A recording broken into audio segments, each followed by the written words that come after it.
저희가 저 쓰는 용도보다 많이 쓰거든요. 그러니까 이게 우리는 그 돈을 받으면 어느 정도 절약을 해서 뭔가 좀 집에서 밥을 먹고 이런 게 아니라 보통 돈을 쓰거든요. 근데 그게 사실 그러니까 저희 세대는 이해를 못하죠.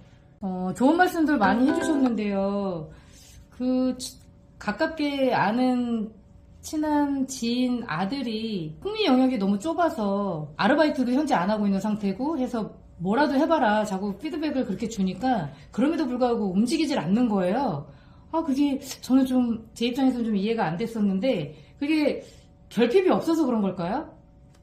저는 지금까지 수많은 사람들을 수천 명을 해왔는데 저는 그럴 거라고 봐요. 결핍이 없어서. 부족한 게 없어서. 그럼 뭐 사례가 있으면 좀 말씀해 주세요.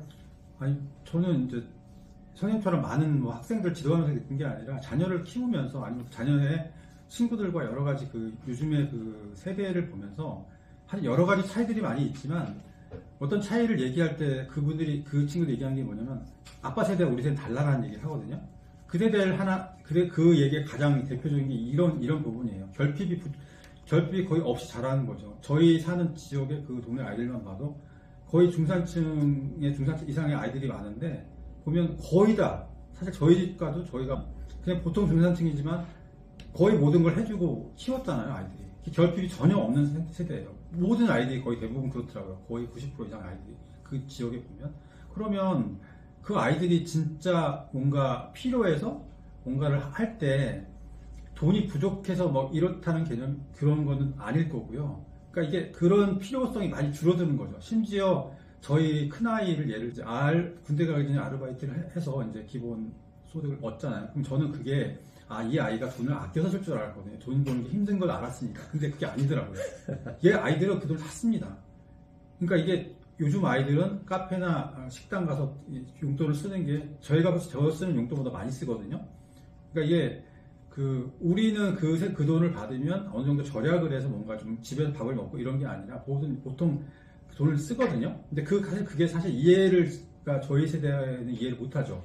그러니까 그게 하나의 단적인 예인데 뭐 큰 예는 아니고 그 아이들의 경향을 보면 그러니까 돈을 뭔가 부모가 주는 항상 준비된 어떤 자산처럼 생각을 하는 것 같더라고요. 그래서 뭔가 부족해 본 적이 없는 아이들은 절대 뭔가에 새로 도전하거나 뭔가 결핍을 느껴서 뭔가 의지적으로 해보겠다는 생각은 상대적으로 적지 않을까 뭐 그런 생각을 많이 하게 됩니다. 큰일 났네요. 일론 머스크가 저축하야 안 해도 된다고 그랬잖아요. 로봇가 다 생산 싸게 해주니까 물건값이 싸지니까 저축할 필요가 없을 거라고 얘기했는데 저는 거기에 대해서는 반대고 저축은 물론 당연히 해야 될 거고요.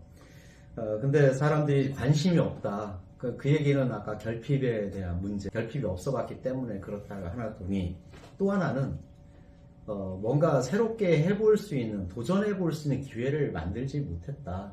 이런 생각도 듭니다. 그러니까 뭔가에 도전을 해봐야 그것이 나한테 뭐 도움이 될지 안 될지 또는 나한테 맞는지 안 맞는지 또 이게 사람들한테 필요한 건지 안 필요한 건지 판단할 텐데 그런 기회마저 잃었다. 그래서 이제 정리를 해보자면 이런 것 같아요. 너무 책상 앞에만 앉아 있었지 않았나. 세상 사는 사람들 틈으로 들어가서 좀 부대껴 봐야 되는데 그런 기회를 상실했기 때문에 그런 결과가 나오지 않았을까. 자, 그럼 지금부터 책상을 떠나서요 시장 안으로 들어가면 좋겠어요.